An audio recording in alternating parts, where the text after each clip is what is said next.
You can work the same shift as someone else, clock in at the same time, care for the same number of patients, and 5 years later, your careers look completely different. That's not luck, and it's not favoritism, it's positioning. Today, I want to talk about the difference between working in survival mode and working with a strategy as a CNA. Because the role itself isn't what determines your future, how you move inside the role does. Before anyone ever called me experienced, before credentials or leadership, I was just trying to get through a shift, trying not to make mistakes, trying not to fall behind, trying not to feel overwhelmed. And that's where most CNAs start. Survival mode makes sense in the beginning, but it was never meant to be permanent. Most people enter the CNA role needing income, wanting healthcare exposure, or seeing it as a stepping stone. But a stepping stone only works if you step intentionally.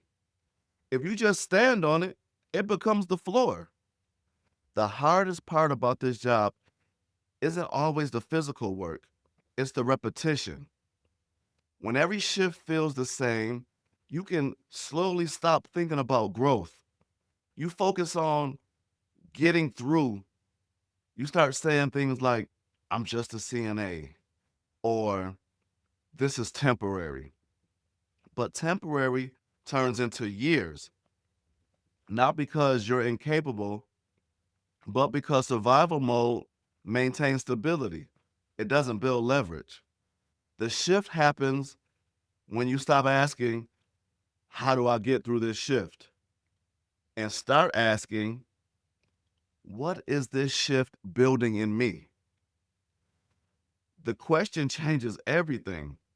Instead of just seeing tasks, you start seeing skill development, time management, clinical judgment, communication, emotional intelligence.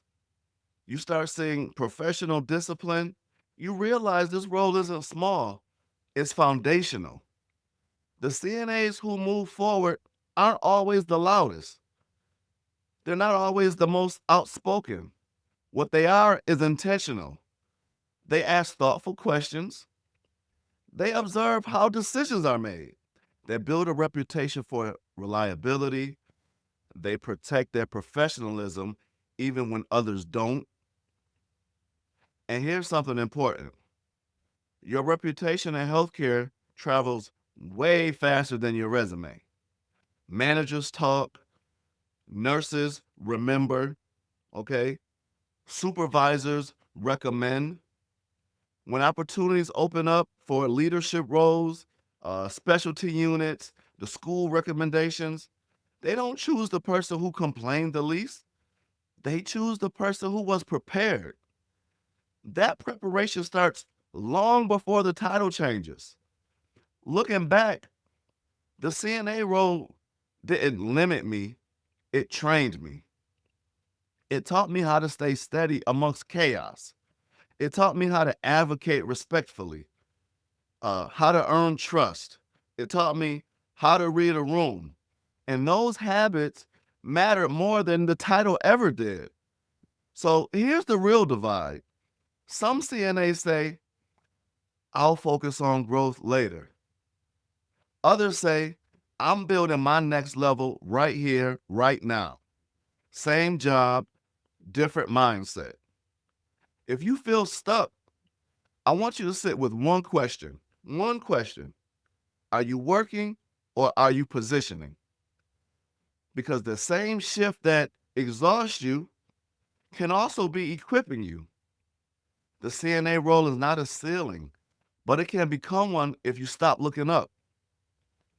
Stay professional, stay intentional.